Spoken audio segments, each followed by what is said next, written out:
You're still the dumb one.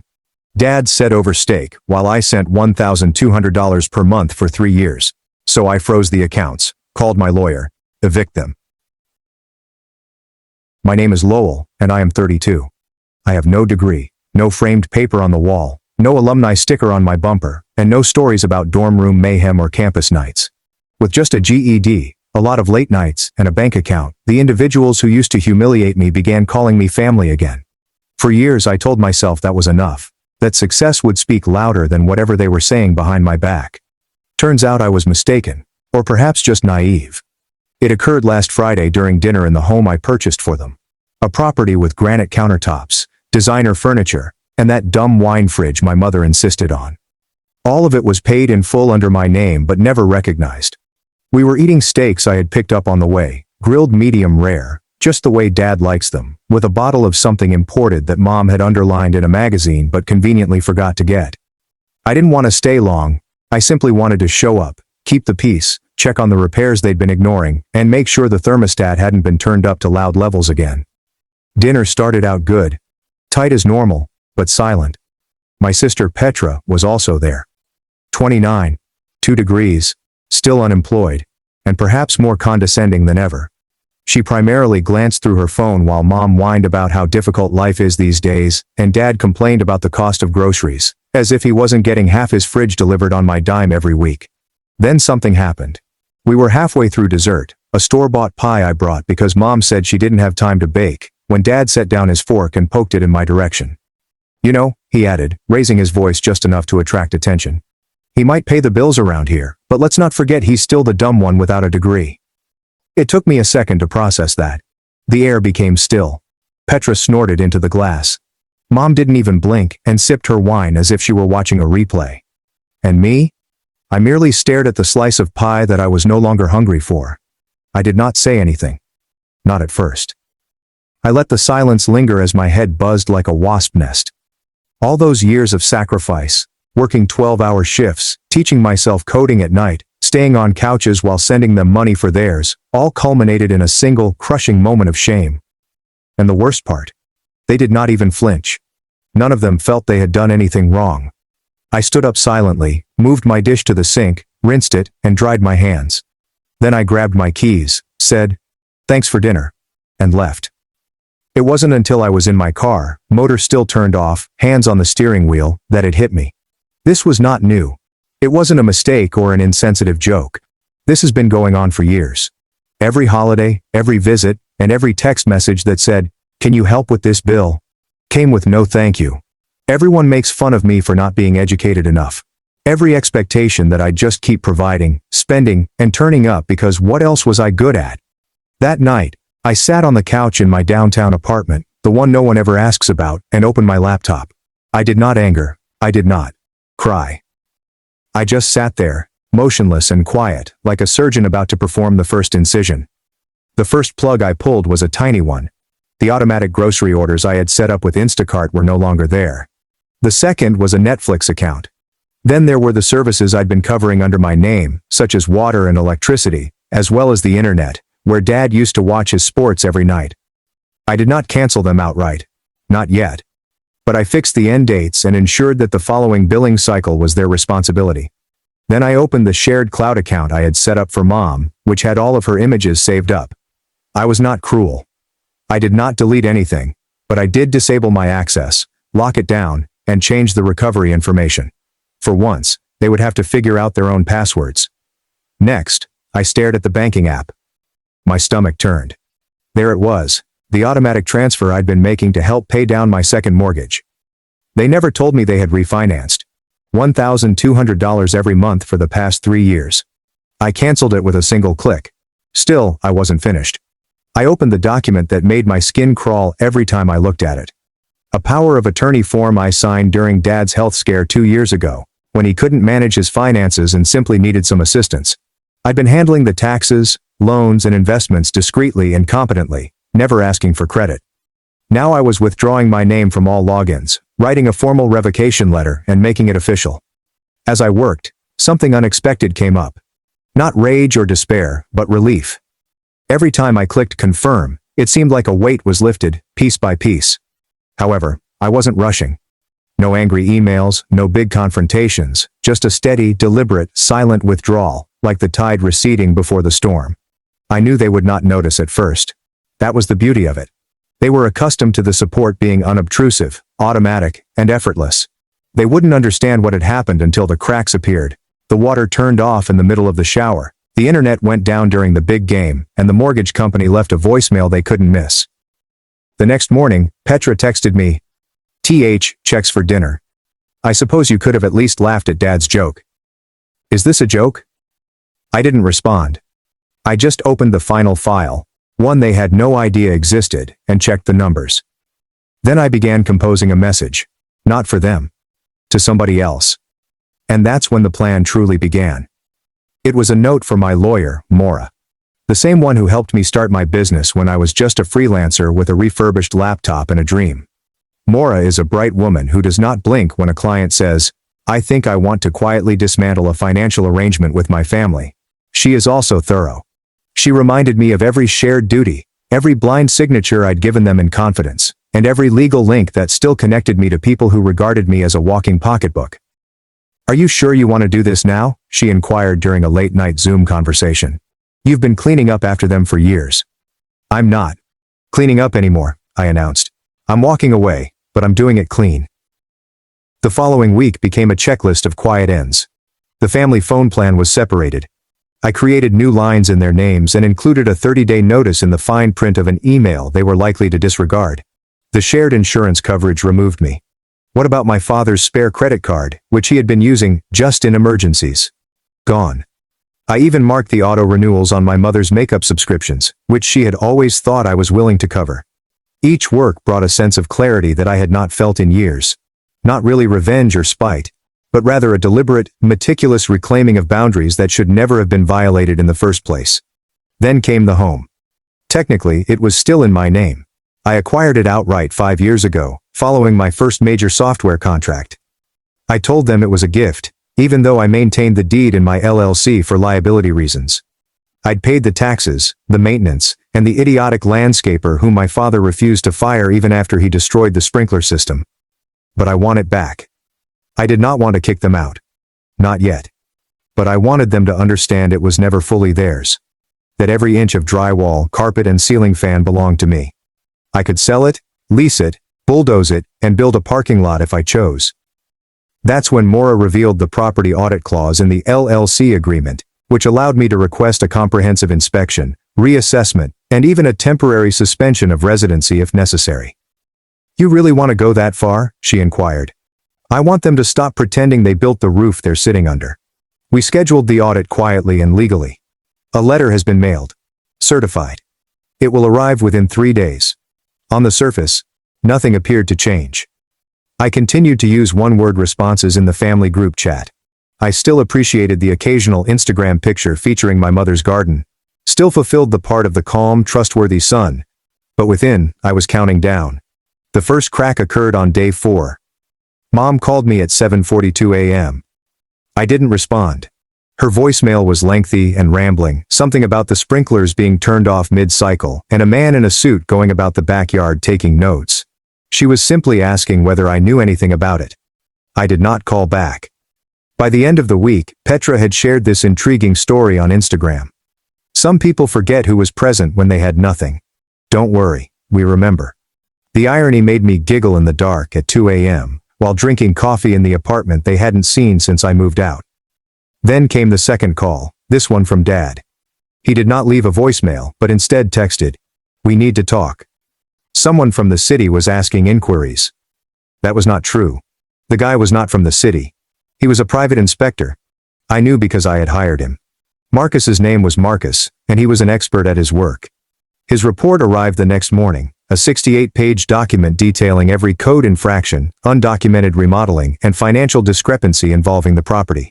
Apparently, Dad had rented out the guest house to one of his poker cronies for money. They hadn't told me. Had not reported it.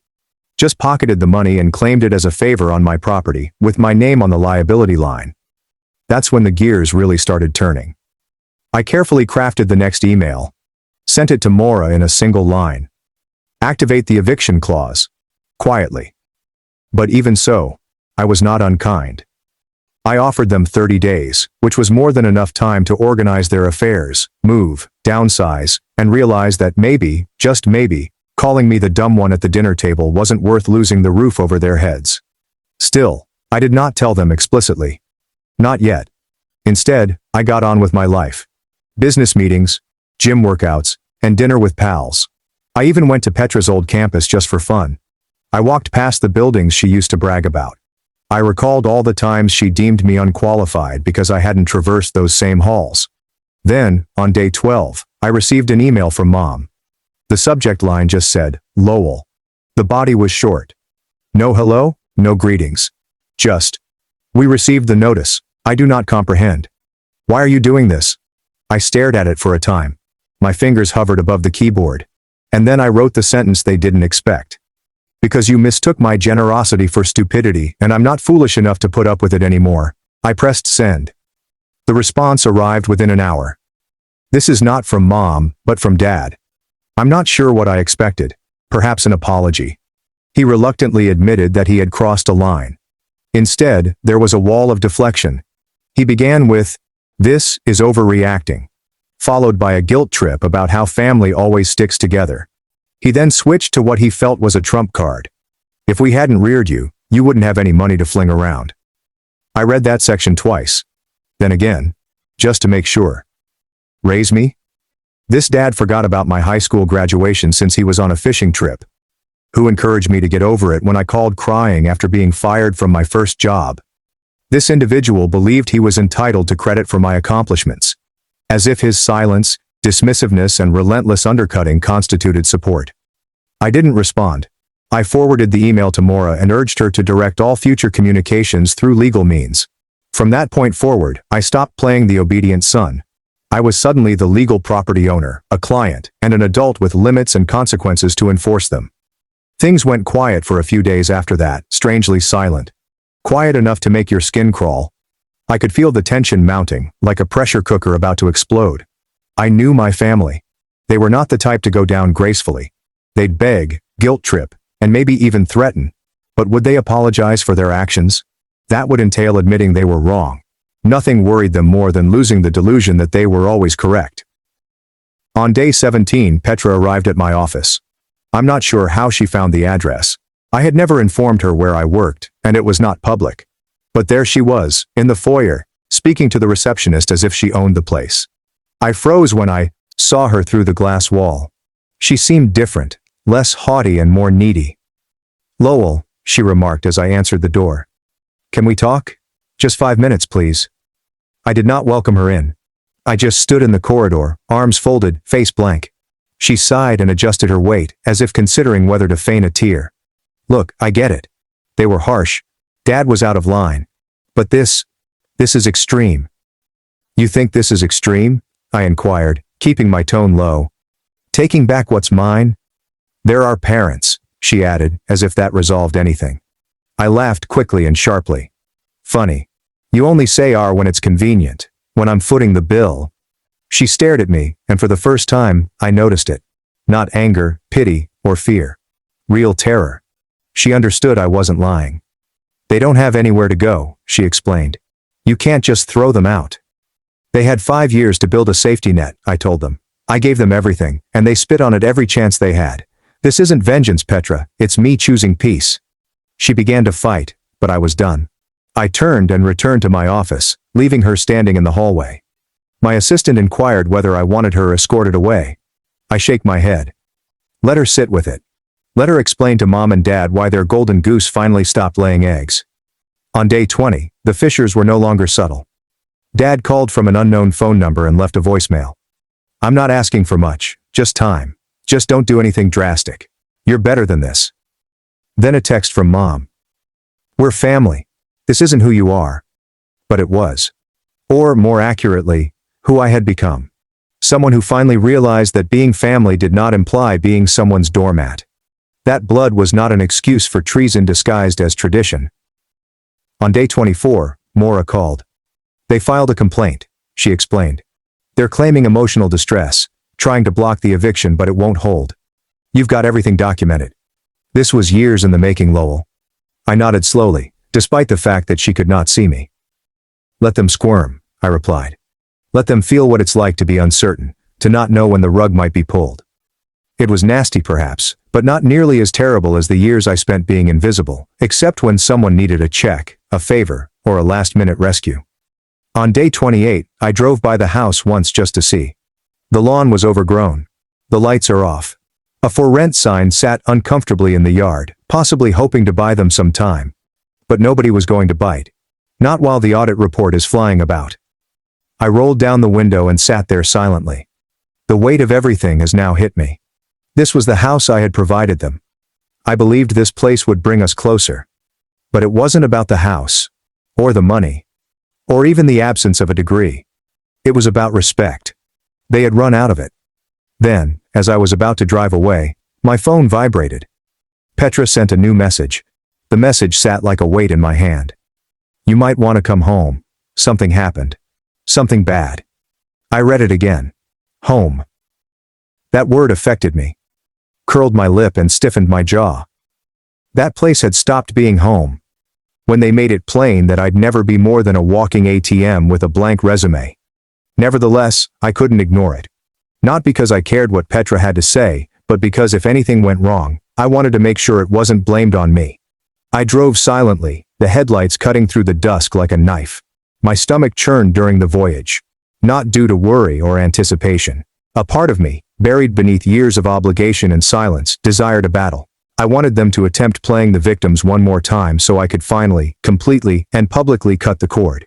When I pulled up to the house, I sensed something was wrong right away. There were two cars in the driveway that I did not recognize. One of them resembled a contractor's van. The other was a silver sedan with the insignia partially hanging off. The porch light was turned off, which was unusual because Mom had usually insisted on leaving it on, just in case company comes by. I got out of my car, and the warm night air felt heavier than it should have.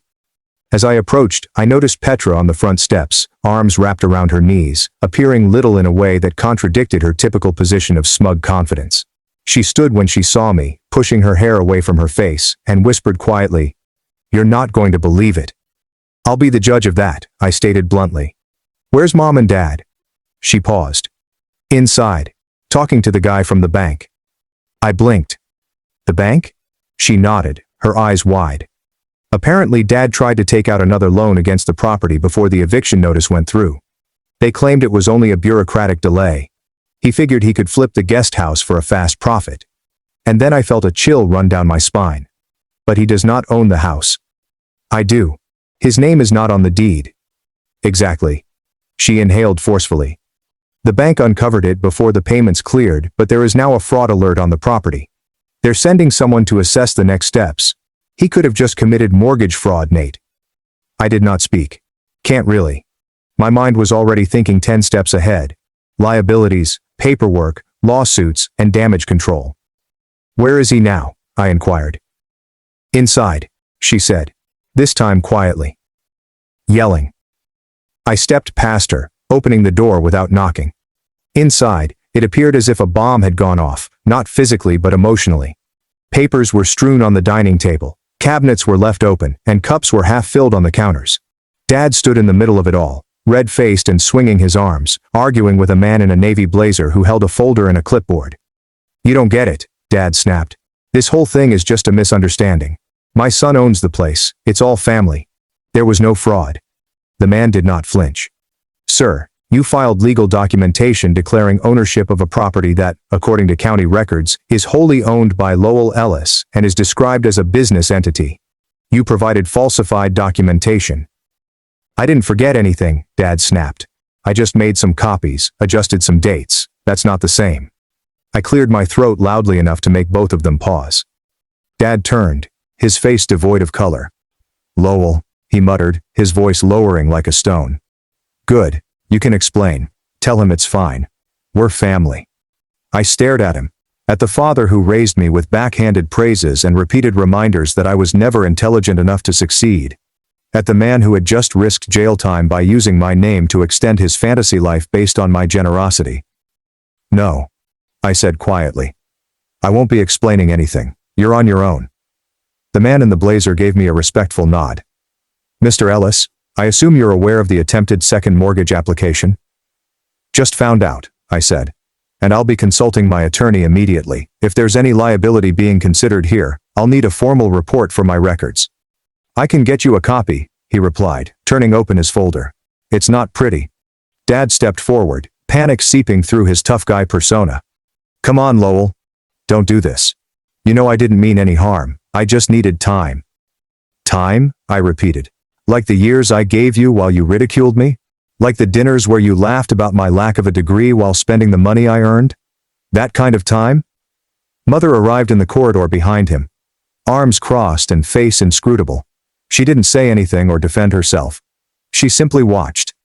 Petra came in a bit later, hesitating awkwardly in the entryway. For once she had nothing sarcastic to contribute. No smug grin. There's no half-joke to relieve the tension.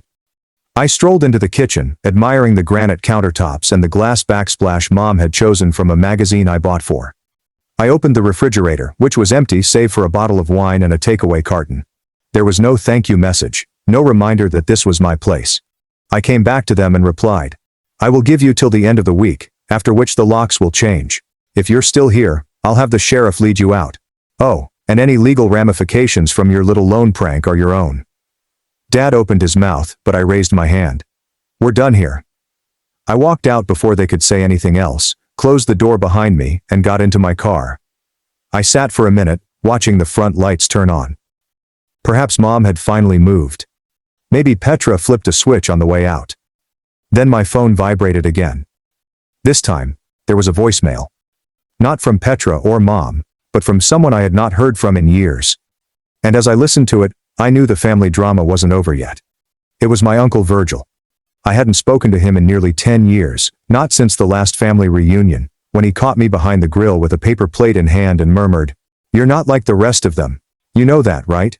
He was Dad's older brother and the family's black sheep long before I became one. A mechanic who did not attend college, divorced twice, and lived in a camper by the lake. But somehow he'd always made more sense to me than anyone else with our surname. His message was quiet, harsh, and straightforward. Hey Nate. I heard what's going on from Petra, and I know they've done you wrong. I warned you years ago that they only love what you give them, not who you are. If you need assistance with the mess, or if you simply want to relax on a dock with a beer and say nothing, you have a spot here. They don't get to define you longer. Let them drown in what they created. I stared at the screen for a long time after the message was over. It was not the words. It was the simplicity, the lack of guilt, and the serene acceptance. I had no idea how much I needed that until I heard it from someone who wasn't asking for anything. The final week was like a storm surge. Dad tried everything, emails, phone calls, even stopping by my place with a cooler full of steaks and a sheepish grin, as if we could somehow cook the tension away. I did not answer the door. I didn't respond. I sent every communication directly to Maura. Mom's tone also changed. Her texts progressed from confusion to guilt, then desperation. You're scaring us. This isn't like you. We're losing everything. But the irony is that it had always been mine. They were only now recognizing this. By Friday afternoon, the movers I hired, not theirs, had arrived at the house. I ensured they were professional, careful, and considerate. I didn't want their belongings harmed. I simply wanted them gone. I stood in the driveway while the boxes were loaded into the vehicle.